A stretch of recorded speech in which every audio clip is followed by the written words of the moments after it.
Reels वाली बहू। प्रज्ञा को रील्स बनाने का बड़ा ही क्रेज है और वो दिन भर रील्स बनाती रहती है। खाते पीते घूमते फिरते घर में कॉलेज में रील्स बनाने के कारण प्रज्ञा पूरे कॉलेज में हाईलाइटेड है। जहां उसकी रील्स सभी को पसंद आते हैं, वहीं मनीषा चिंता में डूबी रहती है। एक रोज जब खाते हुए प्रज्ञा रील्स बना रही होती है, तब मनीषा कहती है, एक मिनट भी चैन नहीं है इस लड़की को। ये नहीं कि खाना तो आराम से खा ले, लेकिन नहीं, अरे थोड़ी देर रील्स नहीं बनाओगी तो आसमान नहीं टूट पड़ेगा। अरे मम्मी, इसी को तो कहते हैं डिटर्मिनेशन। तुम नहीं समझोगी ये सब। भगवान, इस लड़की को सद्बुद्धि दे। जब देखो तब टेढ़ा बाका मुंह बनाती रहती है। मनीषा की बात का प्रज्ञा पर जरा भी असर नहीं होता और वो खाते खाते रील्स बनाती रहती है। दिन बीतने लगते हैं और देखते देखते प्रज्ञा का कॉलेज भी खत्म हो जाता है। आए दिन कोई ना कोई मनीषा को प्रज्ञा की शादी करवाने का सुझाव दे जाता है। सब ठीक ही कहते हैं, प्रज्ञा की शादी कर देनी चाहिए। अपने घर के काम काज में व्यस्त हो जाएगी तो खुद ही ये रील्स और नाच गाना बंद हो जाएगा। मनीषा और प्रेम प्रज्ञा के लिए एक अच्छा लड़का ढूंढने लगते हैं और तभी विकी का रिश्ता प्रज्ञा के लिए आता है, जिसने प्रज्ञा को उसकी रील्स देखकर पसंद कर लिया था। अगले दिन विकी अपने माता पिता के साथ प्रज्ञा के घर पहुंच जाता है और प्रज्ञा साड़ी पहने हाथों में चाय की ट्रे लिए उनके सामने आती है। जब विकी को पसंद है तो हमें भी बहू पसंद है। बहन जी, आप बारात की तैयारी कीजिए। एक बार लड़का लड़की अकेले में बात कर ले तो अच्छा रहेगा। हाँ हाँ, क्यों नहीं। मनीषा विकी को प्रज्ञा के कमरे में भेजती है, जहां प्रज्ञा पहले से ही रील्स बना रही होती है। तभी विकी कहता है, आ गए आपके साजन जी। हमारे साथ ये रील्स कंप्लीट करती तो और भी अच्छा रहता। अच्छा जी, अब आ ही गए हैं तो बना ही लेती हूँ आपके साथ। दोनों मिलकर रील्स बनाते हैं। जब वी मीट और तुरंत पोस्ट भी कर देते हैं। फिर विकी कहता है, जब आप साड़ी में चाय लेकर आई तब मुझे लगा कि कहीं मैं गलत घर में तो नहीं आ गया। अब सही है। दोनों की शादी पक्की हो जाती है और शादी के दिन भी प्रज्ञा रील्स बनाने से चूकती नहीं। यहाँ तक कि बारात के समय भी नाचते हुए रील्स बनाती है। सभी लोग प्रज्ञा की तारीफ के पुल बांध देते हैं और प्रज्ञा नाचती गाती अपने ससुराल चली जाती है। सब कुछ अच्छा चल रहा होता है।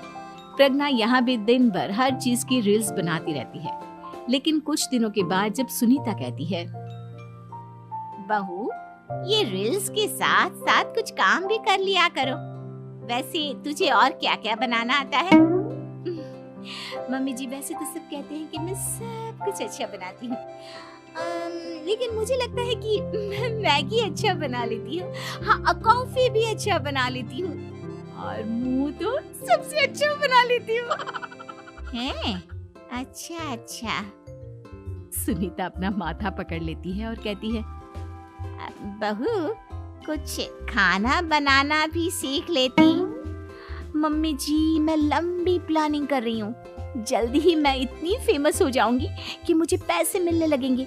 हम दोनों सास बहू राज करेंगे, राज। नौकर काम करेंगी और लोगों की तो लाइन लगेगी हमसे मिलने के लिए। तेरा दिमाग खराब हो गया है क्या बहू? हंसी मजाक तक ठीक है, लेकिन इस तरह घर नहीं चलते। जितना जल्दी हो इस घर के तौर तरीकों को सीख लो। प्रज्ञा मुंह घुमाकर चली जाती है और तुरंत उसी वक्त एक रील बनाती है। ये देख सुनीता का गुस्सा 7वें आसमान पर चला जाता है और विकी के घर आती ही सुनीता उसे सब कुछ बताती है। विकी भी अब प्रज्ञा की इन हरकतों से परेशान हो जाता है। तुम टेंशन मत लो मम्मा, मैं देख लूंगा। विकी कमरे में जाता है तो देखता है कि प्रज्ञा रील्स बना रही है। विकी बड़े ही प्यार से प्रज्ञा से कहता है, प्रज्ञा, इन सब के लिए मैं तुम्हें मना नहीं कर रहा हूँ, लेकिन फिर भी हर वक्त तो ये अच्छा नहीं लगता ना। समझने की कोशिश करो, मुझे भी तुम्हारा थोड़ा वक्त चाहिए। मैं जब ऑफिस से आता हूँ तो मुझे समय देने की जगह इसी में लगे रहती हूँ। तुम ज्यादा ही सोच रहे हो। तुम भी मेरे साथ रील्स बनाओ ना, तुम्हें भी बहुत अच्छा लगेगा। तुम्हें इज्जत से कोई बात समझ में नहीं आती क्या? दिमाग खराब हो गया है तुम्हारा इस चकाचौंध से। अगर तुमने अपना रवैया नहीं बदला तो मैं तुमसे दूर चला जाऊंगा। तुम ही रिश्ता लेकर आए थे, मुझे लड़कों की कमी नहीं थी और ना आज है। विकी दरवाजा पटककर चला जाता है। धीरे धीरे विकी प्रज्ञा से दूर होता जाता है।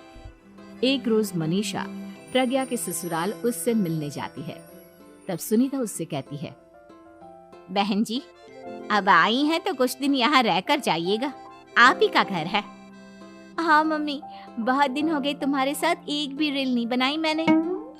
प्रज्ञा तुरंत अपने फोन में रील्स ऑन कर लेती है। ये सब मुझसे नहीं होगा।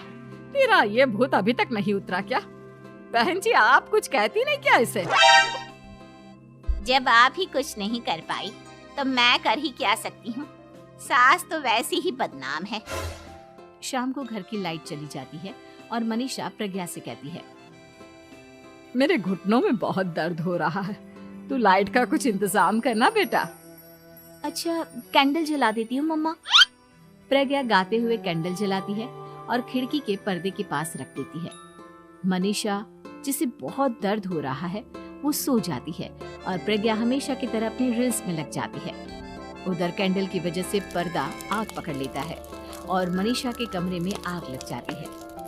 बचाओ, कोई है, बचाओ। सभी भागते हैं और विकी कमरे की आग बुझाने में लग जाता है, लेकिन तब तक मनीषा आधी जल चुकी थी।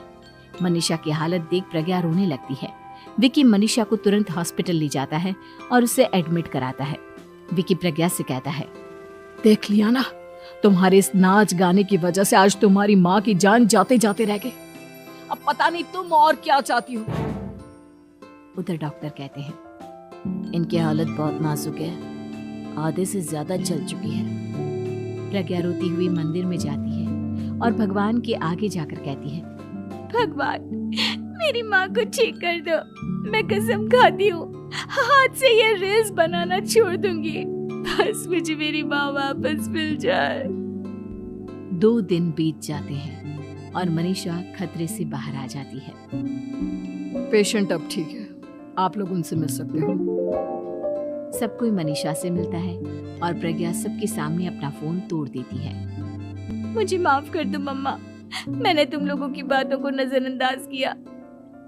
बेटा, कोई भी चीज जरूरत से ज्यादा खराब है। मैंने तुम्हें रील्स बनाने से कभी मना नहीं किया, लेकिन हर वक्त एक ही चीज तो सही नहीं है। मैं समझ गई हूँ मम्मा, आई एम सॉरी। प्रज्ञा उस दिन से रील्स बनाना छोड़ देती है और पूरी तरह से अपने घर में लग जाती